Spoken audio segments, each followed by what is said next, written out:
Morning everybody, and a warm welcome to Behringer. And today I have a progress report on the nuclear flask terminal. And as you can see in front of you, the gantry is now complete, or 99% complete. There's one last bit that I might be doing to it, but that depends on the security fencing, which is still to be put up and to be done. I haven't quite finished that. It's still on the sprue, waiting to be cut. It's been painted and ready to go. But as far as the gantry is concerned, I just wanted to show you what I've done. I've picked out the railings, and I've picked out the footpath, so I've painted that in aluminium. I've also picked out the step ladders and the railings on this side. I've also picked out the cab, which has also been painted inside. I don't know if you can see it. I painted the inside up and lined the windows. I've also painted the actual crane mechanism, and I wanted to give a couple of shout outs to a few people who've helped me with the crane and given me advice and things like that.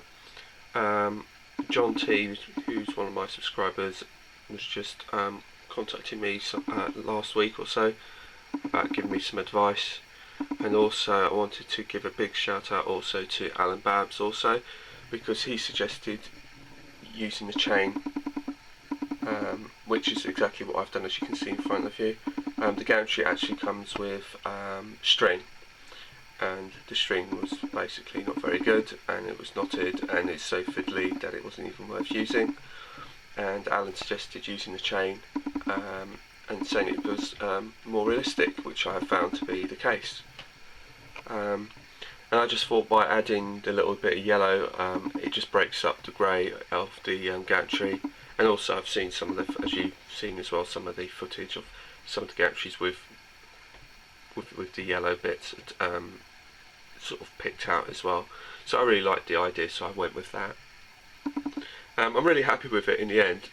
However, it was still, excuse me, to do the last bits, it's still extremely fiddly. It's not 100% correct or accurate to the picture, I don't think, because I think there's still bits missing. But to be truthful with you, I'm perfectly happy with it now, and it looks the part like I suspected it would do in the end. And with my little touches, I think it's kind of enhanced it anyway, so I'm really pleased with it. So that's the first thing to pick out.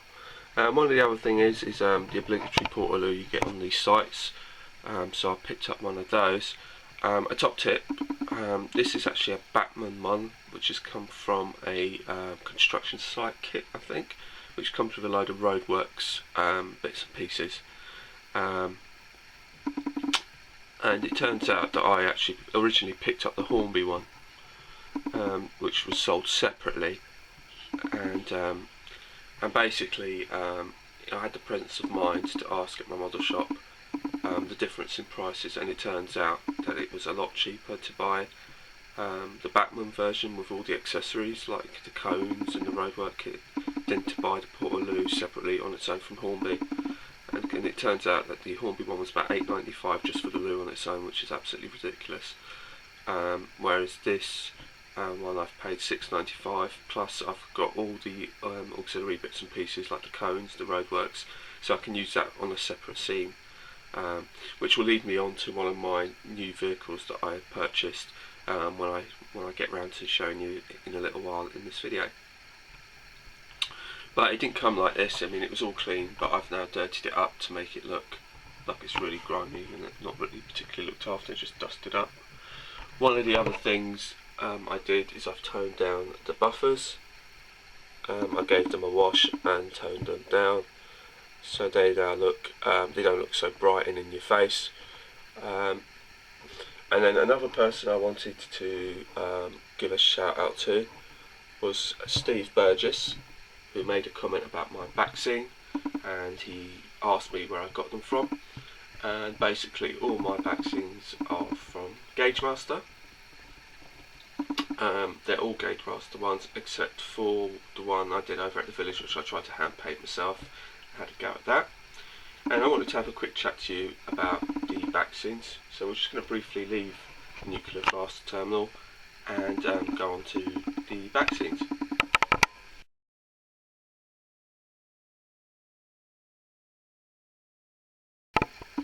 So here we are over at Beringer, literally across the flat, and I wanted to talk to you briefly about the back scenes. This is the one that's on Beringer, and as you can see, if I pan out, this is what they call the large back scene, and it sort of runs all the way along. The one that's on the nuclear fast terminal, transfer terminal, is a small back scene, which is exactly the same, but as you can see, it is much smaller. Now, I wanted to clarify a few points, and that is a number of people believe that these smaller ones are generally like, this would be like an N scale one, and then this one would be a 00 gauge one. Now, that isn't actually strictly correct. It's just depending on your perspective of how you want things to look. Obviously these houses are bigger and they look like they're closer, whereas these ones are smaller and they look further away. So it doesn't mean because it's a small back scene that it means that it's for N gauge as such. You can use it for N gauge obviously, but it just depends on your perspective and what you want from your layout. And it just so happens that the N gauge one actually fits better on the transfer terminal. And also I've used it on New Shot and Offered on the Hill. I've used the smaller versions, and like I said, as you can see, that one piece is completely sort of, if I take the other one behind, I take it away, you can see just how much the difference is and how much bigger it is. But it's the same back scene, and it's from Gagemaster.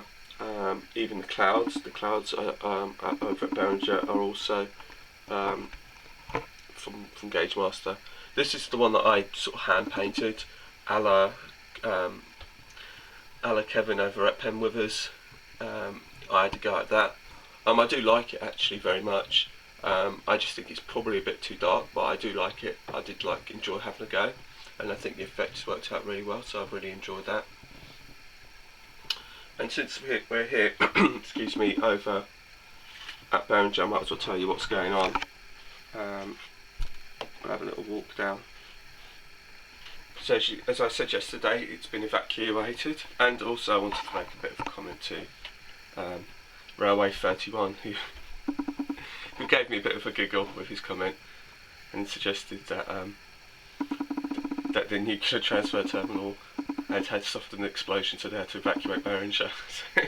So that gave me a bit of a giggle yesterday when I read it. So it's fantastic stuff. So thank you very much for that, Darren. I really enjoyed reading your comment. That was really funny. So here we are at Beringer. And as you can see now, the buildings are gone. This is where the main station is, which is why the main opening shot wasn't of the station, because those of you who know my videos will know that they always start with the station building, but obviously for obvious reasons it's not here.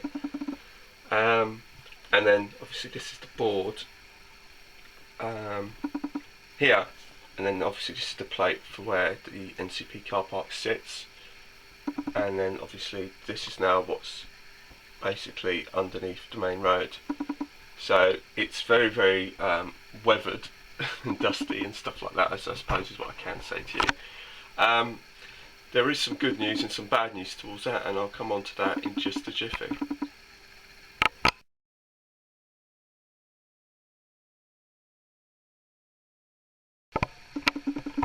Just before we go into it, just to show you the other back scene I have on Beringer, and this is also a Gagemaster one. That's just the sky clouds. Now this is something you don't see every day, and this is behind the scenes over at Beringer.